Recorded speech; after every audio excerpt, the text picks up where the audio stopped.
The Galaxy S25 is the most boring phone that Samsung has released in years, but let me tell you why that's a good thing. Now, after years of reviewing many different phones, I'm very grateful to say that I've experienced everything across the quality spectrum. I've dealt with phones that have been so great that I still remember them to this day, and I've dealt with awful phones that made me never want to touch them again, even with a 10-foot pole. And after going through various phones and different experiences, I've learned that just because something doesn't completely fit your expectations doesn't mean that it's not a great product. See, smartphones are very similar to cars. Of course, upgrading your phone every single year is just like upgrading your car every single year. You're basically getting an upgrade with very few little tweaks. But the car to smartphone comparisons go even deeper than that because there are certain cars that have different variations that fit specific users' needs. So for example, I have the base model Honda Civic. There's no ceiling window, no remote start system, and no extra features that you would expect to be on a 2024 car. But for someone like me who works from home and doesn't really drive that much anyway, it's the perfect car for everything that I need, which is why I'm very happy with it. Now, let's say I'm not happy with it.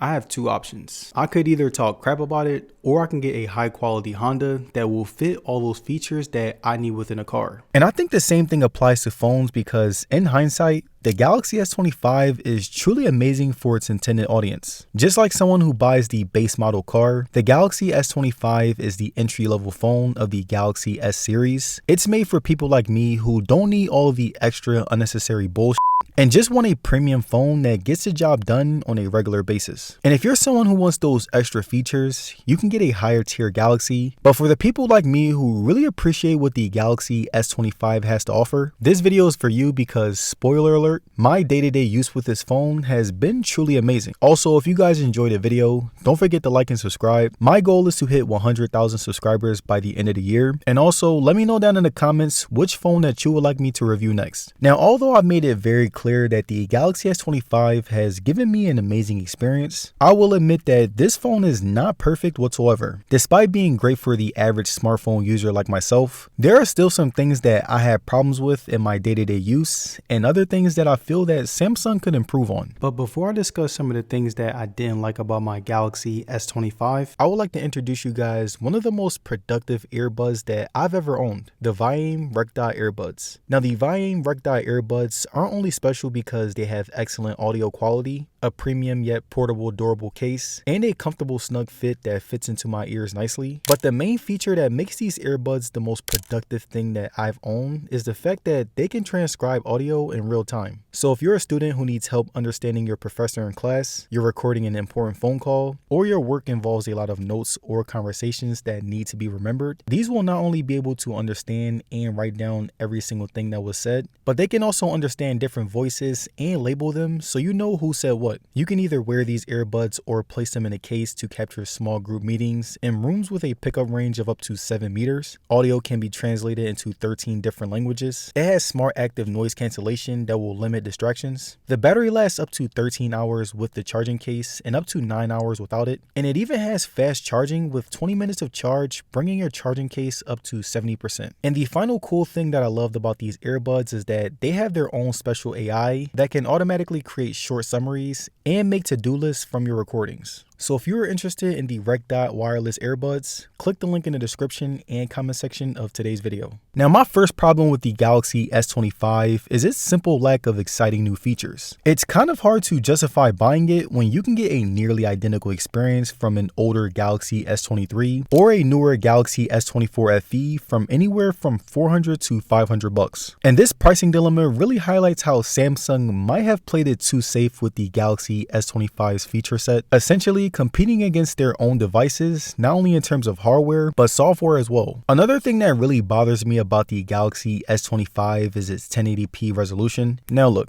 I get it. For most people, 1080p is totally fine for everyday use. But when I'm paying flagship prices in 2025, I do expect more. Again, it honestly feels like Samsung is playing it too safe here rather than giving us the best phone that they can offer. And I especially notice the 1080p when I'm watching my favorite YouTube videos in 4K or looking at the photos that I've taken. Don't get me wrong, the screen is still bright and the colors look amazing, but I can't shake the feeling that I'm not getting the full experience that I could be getting with a higher resolution. And now the final thing that has been one of my biggest frustrations with the Galaxy S25 has been the slow charging speeds. When I'm running low on battery and need a quick charge, I find myself waiting much longer than I should in 2025, especially when other phones at this price point offer 45 watts, 65 watts, or even faster than that. And what's even more frustrating is that Samsung already offers faster charging on their Ultra models. So every time I'm stuck waiting for my S25 to charge, I can't help but feel like I'm getting a compromised experience. But alright,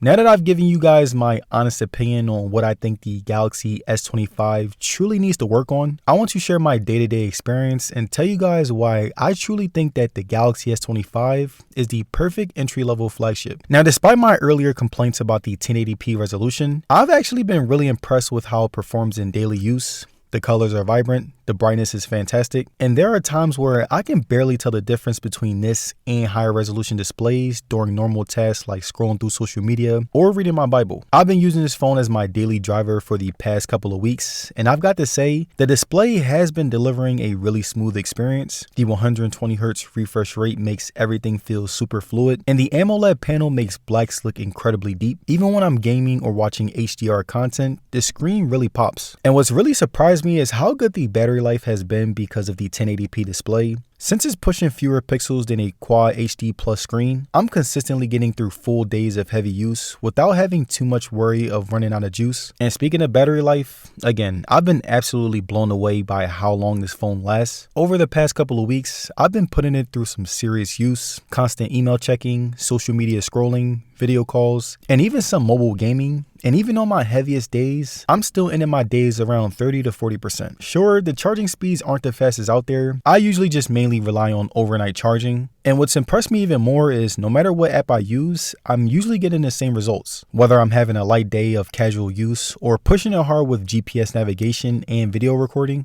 I can count on it lasting through the entire day. Just yesterday, I was out filming content all day, constantly switching between apps, taking photos, and even editing some videos directly on my phone. And despite this heavy workload, I still made it back home with enough juice left to finish up some emails, and the reliability kind of made me forget the charging speeds, but again, Samsung, y'all need to fix that. Now, the Snapdragon 8 Elite chip in this phone has been completely crushing everything that I throw at it. I'm talking about jumping between multiple apps, editing 4K videos, and playing the most power-heavy demanding apps without a single stutter. And what's really impressed me is how it handles multitasking. I can have a video playing in a floating window while responding to messages and browsing the web, and everything stays buttery smooth. One UI 7 has also been a game changer for my daily use. Samsung's latest software refinements make everything feel more intuitive and responsive. The app transitions are seamless, and the new customization options let me tailor the experience exactly how I want. I particularly love the AI features that are integrated throughout the system,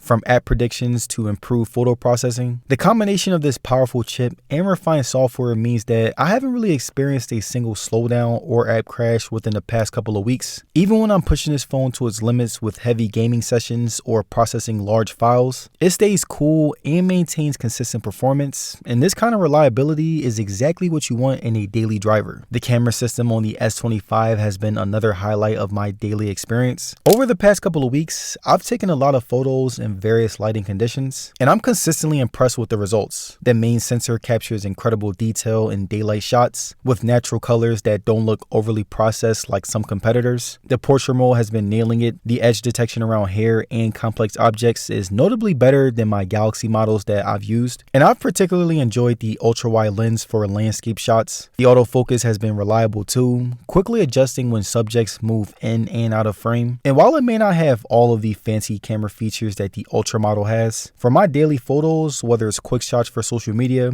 documenting moments with my friends, or capturing content for my reviews, the Galaxy S25's camera has been more than capable. So after weeks of using the Galaxy S25, here's my final verdict. While it might not be the most exciting phone that Samsung has ever released, it's exactly what it needs to be. A reliable, high-quality entry-level flagship that nails the basics. The combination of excellent battery life, consistent performance, and a capable camera system makes it the perfect daily driver for anyone who wants a premium experience without all the really bells and whistles. Again, there are compromises like the 1080p display and slower charging speeds, but for its intended audience, it's fine by me. The S25 delivers exactly what it promises, and again, it's like my Honda Civic. It might not be the flashiest car on the road, but it is reliable, efficient, and gets the job done exceptionally well. Peace.